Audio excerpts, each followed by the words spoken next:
Bonjour, je m'appelle Guillaume, agent correctionnel de grade 2 à l'établissement de Cowansville. L'établissement de Cowansville, un établissement à sécurité moyenne, est situé à Cowansville, au Québec, à environ 100 km à l'est de Montréal. Il peut accueillir près de 600 détenus.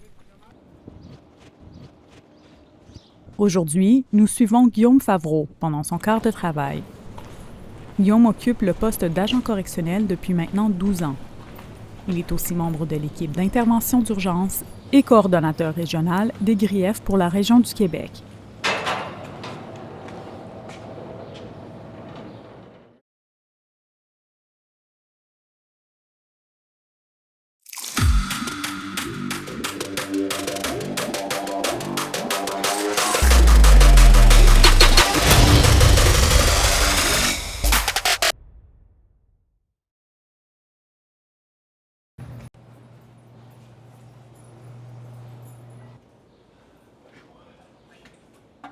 Merci.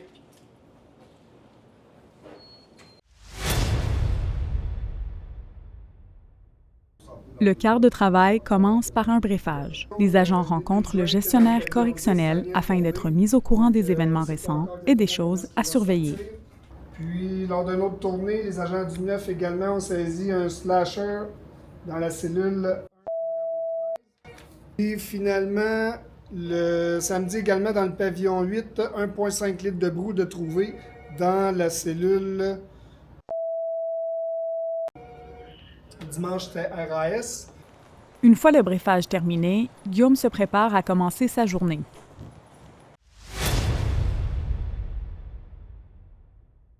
Nous nous dirigeons maintenant vers la cuisine et la cafétéria, où les détenus prennent leur repas. Certains d'entre eux travaillent aussi à la cuisine pour préparer et servir les repas. C'est pas n'importe quel détenu qui peut avoir un emploi comme ça parce qu'ils vont utiliser des couteaux, des matériels qui habituellement sont interdits en établissement. Il y a une enquête sécuritaire qui est faite sur les détenus pour être sûr que ce soit fait de façon sécuritaire. Bon, toutes les observations qu'on peut faire ici, c'est important de les rédiger sur des rapports d'observation et on peut s'en servir par la suite.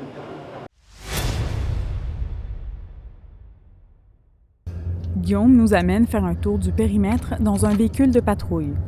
Ce type de véhicule est utilisé par les agents pour surveiller et assurer la sécurité autour des établissements. Donc là, on est dans la patrouille motorisée. On tourne autour de pénitencier. Quand on fait ça, c'est important de toujours regarder aux alentours, tant à l'intérieur qu'à l'extérieur. Des problèmes de contrebande actuellement. Des gens qui viennent lancer de la contrebande par-dessus les clôtures de plusieurs façons. Ça fait partie du mandat des patrouilleurs de surveiller les environs et évidemment de prévenir les évasions. Pendant notre patrouille, une alarme est déclenchée. Là, on a une alarme de clôture. On va aller vérifier si tout est correct. Ça peut être les intempéries, les animaux, peu importe. 52, 52. Toujours considérer que c'est une alarme d'évasion.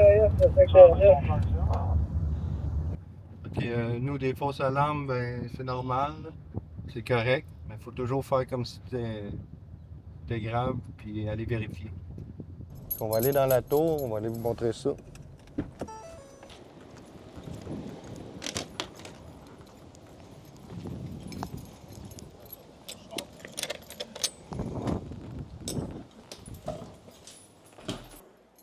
Le travail de la tour, c'est de surveiller les détenus, mais aussi les environs. Vous voyez, on a une vue panoramique ici. Les entrées de contrebande, c'est une nerf de la guerre actuellement, pour plusieurs raisons. Alors, l'officier en poste ici, là, il doit observer autant l'intérieur que l'extérieur du pénitencier. Quand on est sur la patrouille, sur le périmètre, souvent, il va y avoir des alarmes de détection de mouvement entre les clôtures ou à la clôture. C'est dans le mandat des patrouilleurs d'aller vérifier qu'est-ce qui se passe à ce moment-là. Ça peut être les intempéries, des animaux, ça peut être un détenu qui touche à la clôture pour aller récupérer un colis. Donc, quand ça sonne, le mandat du patrouilleur, c'est d'aller vérifier qu'est-ce que c'est. Évidemment, ça sonne souvent, puis des fois, on peut être porté à penser que c'est rien. Mais il faut considérer chaque alarme comme si c'était une évasion, c'est bien important.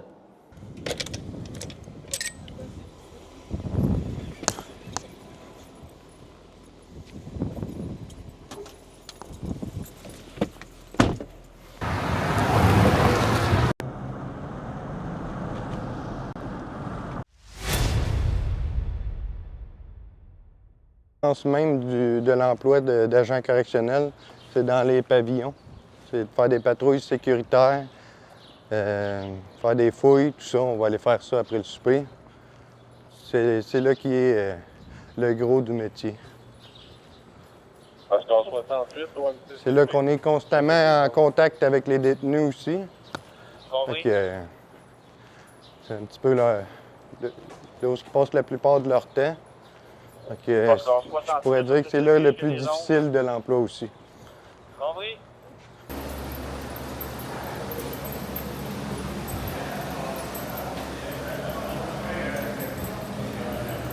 Lors d'une ronde des cellules, Guillaume remarque une possible activité liée à la drogue. Demandez de mettre tes mains au mur. Tu vois? C'est quoi sur toi qui peut nous piquer, nous blesser? Oscar 39 Alpha à Oscar 12. 12 à l'écoute.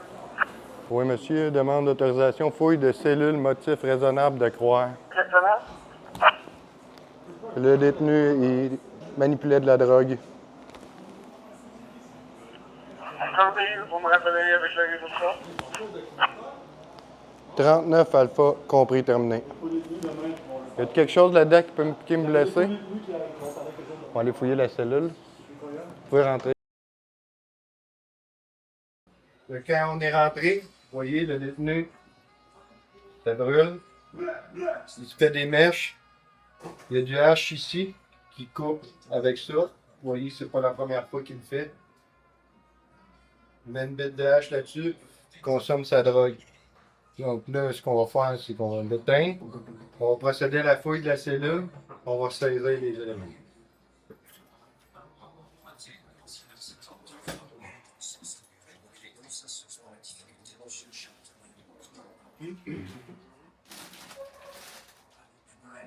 Quand on fait une fouille de cellule, c'est important de garder les horizons ouverts. Là, on a l'autorisation de fouiller la cellule. On sait qu'il y a de la drogue là, mais il n'y a rien qui nous dit qu'il n'y en a pas ailleurs.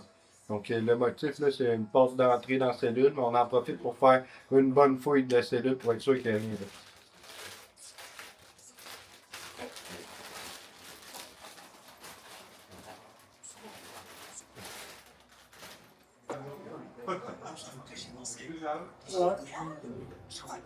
Pendant que je fouille, mon collègue fait la sécurité à l'entrée de la porte. Pour qu'on se fasse embarrer. Il va gérer les mécontents. Parce que c'est sûr que l'on dérange. Là. Là, on vient de faire une saisie. Le détenu, ça va écouter des sous. Là, ils veulent essayer de nous faire un petit peu d'intimidation. Ils en profitent pour pas qu'on revienne trop souvent. C'est sûr que si moi j'en reviens, puis je vis de la pression tout le temps, ça peut, selon eux, faire en sorte que je vais venir moins souvent. Par contre, ce qui arrive, c'est que selon la mission de service correctionnel, mon but, c'est de les aider à devenir des citoyens respectueux des lois. Si tu consommes ici en établissement alors que c'est interdit, c'est mal parti.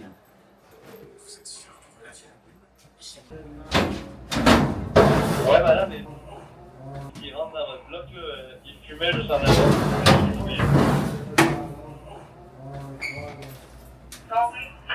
Avec caché d'autres choses. Fait que là, ça, ce que c'est ici, là, c'est un toker. C'est un toker, là, quand que la drogue brûle sur le tison, là, ben, il va se servir de ça comme une paille pour aspirer. Fait que ça, là, c'est un autre élément de contrebande. Bon. Fait que là, le résultat de ma fouille, ben, j'ai saisi des articles de consommation. Ici. J'ai saisi de la drogue. Il me semble être du hache. Du hashish. On va le faire analyser, on va le saisir.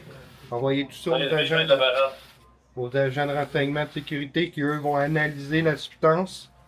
Puis ensuite de ça, le détenu, il va être rapporté. Ils vont avoir des rapports d'observation, bordereau de saisie, rapport d'infraction, rapport de fouille. Puis ensuite, ça va aller à la cour mineure ou cour majeure selon ce qui a été saisi. Puis il va y avoir une discipline par la suite. La drogue est omniprésente dans nos établissements à cause des drones. Puis ce que ça fait, là, ben, c'est que ces détenus-là, ils fument, ils consomment. Ils sont encore dans leur cycle de criminalité. Et ça crée des dettes. Ça augmente les problèmes de santé mentale parce qu'en plus, ça va être lié avec des médications. Des fois, ils peuvent vendre leur médication pour leur santé mentale, pour acheter ça, mais finalement, ils avaient besoin de leur médication. Ça amène plein de problèmes, sans compter la fumée secondaire, sans compter la pression que les agents correctionnels vont vivre à faire leur travail. La drogue est omniprésente plus que jamais.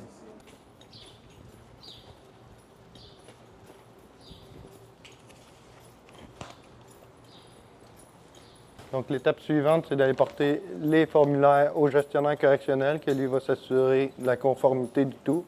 Il va prendre possession et c'est terminé pour moi pour cette saisie. Donc, juste là.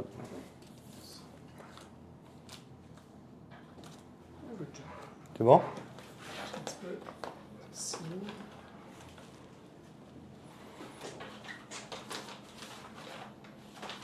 Excellent. Merci beaucoup. Merci.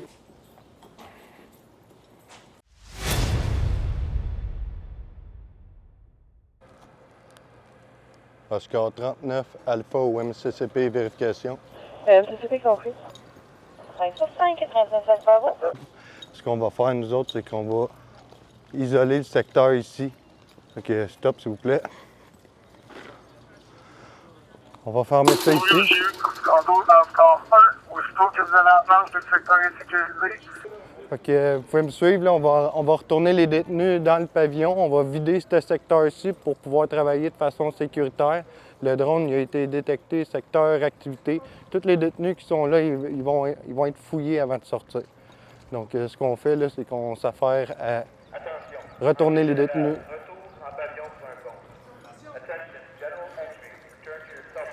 Le drone il a été détecté, secteur activité, mais il n'y a rien qui nous dit pas qu'il n'y a pas de repère ailleurs. C'est pour ça que les détenus qui rentrent dans le pavillon, ils sont fouillés avant de rentrer. Fait que là, on procède étape par étape. On va se diriger vers la clôture là-bas. À l'écoute. On avait l'activité avec la chapelle, avec des bénévoles. Ils sont restés à l'intérieur. Ce qu'on va faire, c'est qu'on va se diriger vers un pavillon. On va aller procéder au compte. On va enfermer les détenus. Mes collègues, ce qu'ils font, là, ils terminent les fouilles. Ils vont aller fouiller les secteurs d'activité, voir s'il n'y a pas eu un paquet qui est resté au sol. Voyant que nous, on procède à des fouilles, souvent les détenus ils vont laisser le paquet par terre pour ne pas se faire prendre à la grille ici avec. Donc, on va les laisser terminer, puis on va se diriger vers le pavillon.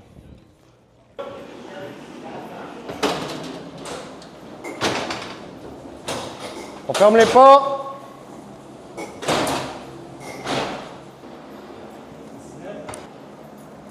C'est bon.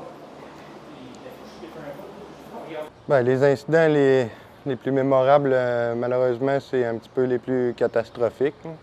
C'est des détenus qui s'en ont pris à un autre avec des armes blanches. Puis, quand on était intervenu, bien, il a fallu faire un arrêt d'agir. Mais après ça, il faut prendre en charge les blessés, gérer l'agresseur, le menotter, tout ça. Oui, au revoir. Faire une bonne fouille sur sa personne. Bonne soirée. L'isoler, le reconduire ailleurs, mais moi, mon mandat dans cet événement-là, ça a été de prendre en charge la victime. Puis la victime était vraiment amochée. On était 3 agents sur cette personne-là, puis on n'avait pas assez de 6 mains pour colmater tous les trous. Puis c'est des événements qui peuvent être traumatisants, mais c'est des événements qui arrivent dans un milieu carcéral. Peu importe les raisons, que ce soit les gangs, la drogue, les dettes, le contrôle, juste la tension, hein, le fait d'être enfermé tout le temps ici, il y a une certaine tension qui se crée.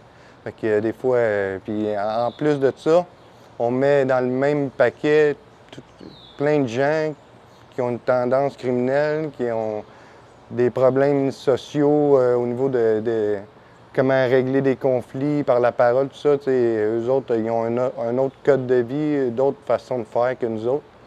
Fait que cet événement-là, ça a été assez traumatisant. Ça a été une belle intervention parce qu'il y a eu plusieurs partenaires qui ont été impliqués, que ce soit les services de santé, ambulanciers, les services de santé locaux. Là, je parle, on a un département de l'hôpital intérieur. Fait qu'on a fait ce qu'on a pu. L'idée, c'est pas toujours de faire parfait, c'est juste de faire de ton mieux. Sauf qu'avec le stress, le sang, les cris, ça va vite. C'est pas un métier facile. C'est pas facile de toujours prendre la bonne décision, mais ce qui est important, c'est d'agir. Puis l'intention y est pour beaucoup. Ce qui arrive après, c'est que tu retournes dans ces lieux-là. Puis l'odeur du sang peut te revenir, puis des flashbacks. C'est pour ça que c'est important quand il y a des événements de même qui se passent, si on en ressent le besoin, de consulter, de parler, de ventiler, parce qu'on ne peut pas faire une carrière en accumulant tous les événements sécuritaires qui vont se passer ici, parce que c'est sûr que tu ne te rendras pas jusqu'à la fin. Il faut que tu trouves des façons de t'alléger l'esprit. Back up, come with me, run.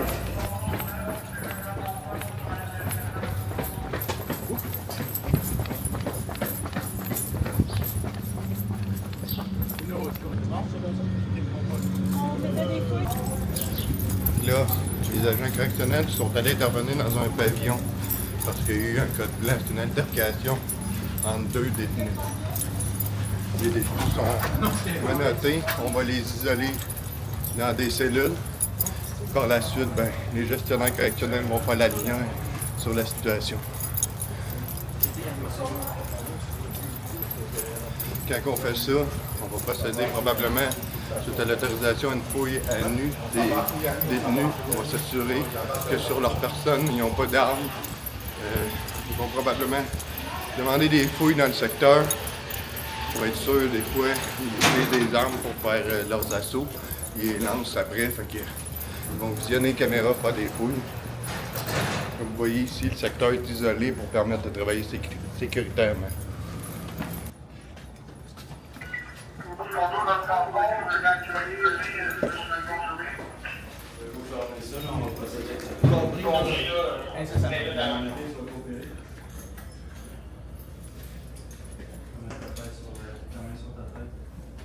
Vous n'avez pas la fouille? Oui.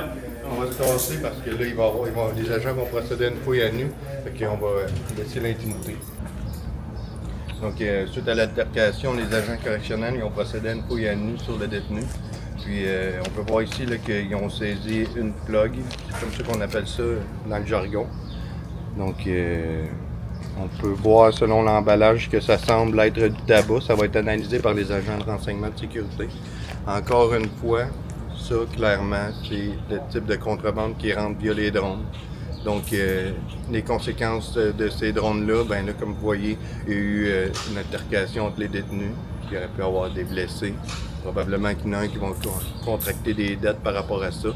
Les agents correctionnels ils ont dû intervenir. Ça fait partie de notre travail. On est formés pour ça, on est prêts pour ça. Mais clairement, la contrebande via les drones, ça a amplifié notre problématique à l'établissement de façon exponentielle.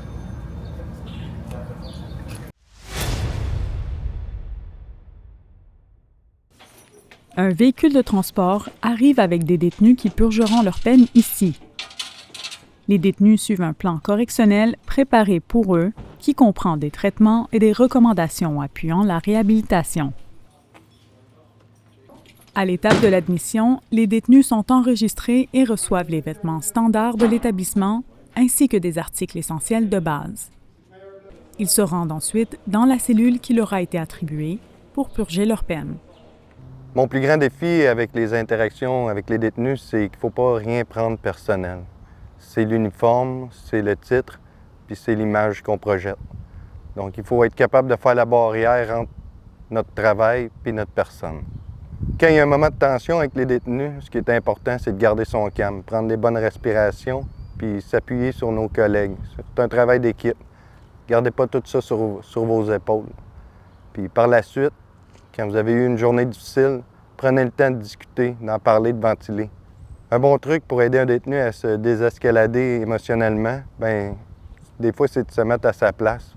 Pas pour minimiser les actions, mais pour trouver les bons mots, pour nommer ses émotions. Des fois, il va se sentir mieux compris, puis par la suite, il va être plus réceptif à tes conseils ou tes demandes. Oscar 39 Alpha au MCCP, je quitte les zones.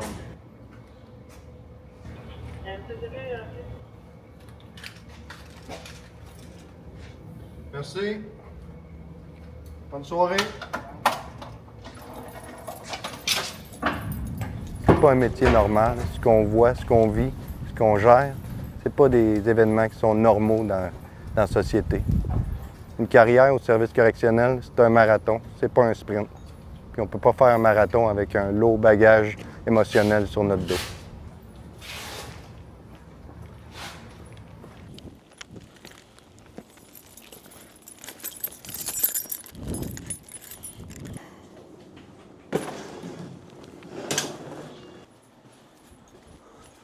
Salut, bonne soirée! Moi, j'adore ça, être agent correctionnel, parce qu'il n'y a pas une journée qui est 100% pareille que la veille. On est toujours aux aguets. On se parle là, il peut y avoir une bagarre à gauche, il peut y avoir un problème médical à droite. On ne sait jamais à quoi s'en tenir.